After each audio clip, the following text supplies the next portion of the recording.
یا جانور کا خون چوس لیتا ہے تو ان میں زہریلے وائرس چھوڑ دیتا ہے، جس سے اس انسان کو پہلے ہلکا بخار، سر درد اور سانس میں تکلیف ہوتی ہے، اور آخر میں وہ دم گھٹنے یا کھانا پانی چھوڑ دینے کی وجہ سے مر جاتا ہے۔ ویمپائر بیٹ ہمیشہ اپنے بچوں کے ساتھ ساتھ یتیم بچے بھی پالتا ہے۔ جانکاروں کے حساب سے پہلے زمانے میں جادو ٹونوں کے لیے بھی چمگادڑوں کا استعمال کیا جاتا رہا ہے، مگر اب یہ سلسلہ ختم ہو گیا ہے۔ ویسے تو اس کائنات کے اندر ان گنت مخلوقات پائی جاتی ہیں اور ان گنت جاندار پائے جاتے ہیں، لیکن بہت جاندار ایسے ہیں کہ جن کو حضور نبی کریم صلی اللہ تعالیٰ علیہ وسلم نے مارنے سے منع فرمایا ہے۔ میرے دوستو، کچھ جاندار ایسے ہیں جو کہ اللہ تبارک و تعالیٰ اور اس کے محبوب صلی اللہ تعالیٰ علیہ وسلم کے پیارے جاندار ہیں، کہ جن کے بارے میں حضور نبی کریم صلی اللہ تعالیٰ علیہ وسلم نے ارشاد فرمایا کہ ان کو کبھی بھی نہ مارا کرو، کیونکہ یہ ایسے جاندار ہیں کہ جن کے اندر ہمدردی کوٹ کوٹ کر بھری ہوئی ہے۔ حضور نبی کریم صلی اللہ تعالیٰ علیہ وسلم نے جن جانداروں کو مارنے سے منع فرمایا ان میں شہد کی مکھی بھی شامل ہے۔ حضور نبی کریم صلی اللہ تعالیٰ علیہ وسلم نے ارشاد فرمایا کہ شہد کی مکھی کو نہ مارا کرو، اور حضور نبی کریم صلی اللہ تعالیٰ علیہ وسلم نے ارشاد فرمایا کہ شہد کی مکھی کے سوا باقی تمام مکھیاں جہنم میں جائے گی اور صرف شہد کی مکھی ہی جنت میں جائے گی۔ میرے دوستو، آج ہم میں سے کتنے ہی لوگ ایسے ہیں جو شہد نکالنے کے لیے مکھیوں کو آگ لگا دیتے ہیں، حالانکہ مکھیوں کو مارے بغیر بھی تو شہد نکالا جا سکتا ہے، کیونکہ شہد کوئی نئی چیز نہیں ہے۔ یہ صحابہ اکرام علیہم الرضوان کے زمانے میں بھی تھا، اور شہد کی زکوٰۃ بھی نکالنے کا حکم دیا گیا ہے۔ حضرت عمر بن عبد العزیز رحمۃ اللہ تعالیٰ علیہ کی روایت ہے کہ اگر 10 مٹکے شہد کے ہوں تو 1 مٹکا اس میں سے زکوٰۃ دینا پڑتا ہے۔ صحابہ اکرام اور اس سے پہلے بھی لوگ شہد کھاتے تھے، پہاڑوں کی چوٹیوں پر بھی یہ ہوتا تھا اور درختوں پر بھی ہوا کرتا تھا۔ اس زمانے میں شہد اب کوئی نئی چیز تو نہیں ہے کہ جس کو حاصل کرنے کے لیے مکھیوں کو جلایا جائے۔ دوستو، ہمارے اندر احساس ختم ہوتا چلا جا رہا ہے اور ہم دین سے دوری کی وجہ سے مکھیوں کو آگ لگا دیتے ہیں، حالانکہ حضور نبی کریم صلی اللہ تعالیٰ علیہ وسلم نے شہد کی مکھیوں کو مارنے سے منع فرمایا ہے، اور جو شخص شہد کی مکھیوں کو جلا سکتا ہے وہ انسانوں کو بھی جلا سکتا ہے۔ اسی طرح حضور نبی کریم صلی اللہ تعالیٰ علیہ وسلم نے چیٹیوں کو بھی مارنے سے منع فرمایا ہے، کیونکہ ان چیٹیوں کا لگاؤ حضرت سلیمان علیہ السلام سے ہے، اور یہ چھوٹی سی مخلوق آپ کا کیا بگاڑ سکتی ہے، اور یہ چھوٹی سی مخلوق ہونے کے باوجود بھی دوسروں کے لیے بھلائی چاہتے ہیں، کیونکہ حضرت سلیمان علیہ السلام کے زمانے میں ایک ٹوٹی ہوئی ٹانگ والی چیٹی نے کس طرح سے حضرت سلیمان علیہ السلام کی فوج کو دیکھ کر تمام چیٹیوں کو اپنی اپنی بلوں میں گھس جانے کا حکم دیا تھا، اور یہ کہا تھا کہ کہیں حضرت سلیمان علیہ السلام اور ان کی فوج بے خبری میں تمہیں روند نہ ڈالے، لہٰذا تم سب چیٹیاں اپنی اپنی بلوں میں گھس جاؤ۔ اور اس کا یہ اعلان کرنا اللہ تبارک و تعالیٰ کو اتنا پسند آیا کہ اللہ تبارک و تعالیٰ نے اس کا ذکر قرآن پاک کی سورہ نمل میں بتایا ہے۔ اور جب حضرت سلیمان علیہ السلام نے اس چیوٹی کا اعلان سنا تھا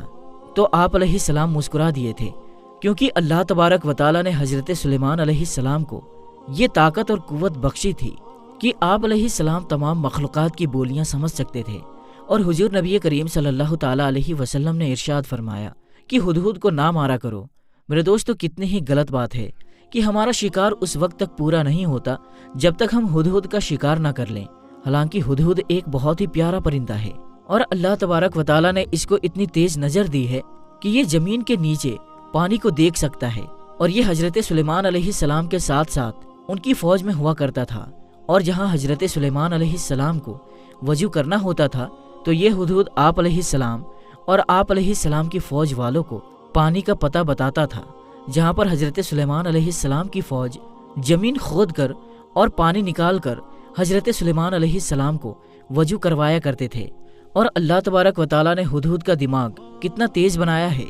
کہ یہ ملک یمن میں ملکہ بلقیس کا شہر دیکھنے گیا، اور وہاں جا کر اس نے یہ دیکھا کہ وہ لوگ اللہ تبارک و تعالیٰ کے علاوہ سورج کی پوجا کر رہے ہیں، حالانکہ حقیقی خدا اللہ تبارک و تعالیٰ ہے، لیکن وہ اس کو چھوڑ کر سورج کی پوجا کر رہے ہیں۔ تو اس نے فوراً آ کر حضرت سلیمان علیہ السلام کو اس کی خبر دی، جس کی وجہ سے حضرت سلیمان علیہ السلام نے ملکہ بلقیس کو اسلام قبول کرنے کی دعوت دی تھی، اور اس نے اسلام کو قبول کیا تھا۔ اور اللہ تبارک و تعالیٰ نے ہدہد کو کس قدر عقل دی تھی کہ اس ہدہد کو بھی شرک پسند نہیں آیا تھا۔ کتنی افسوس کی بات ہے کہ آج قرآن پڑھنے والا مسلمان اس قصے سے بھی سبق حاصل نہیں کرتا۔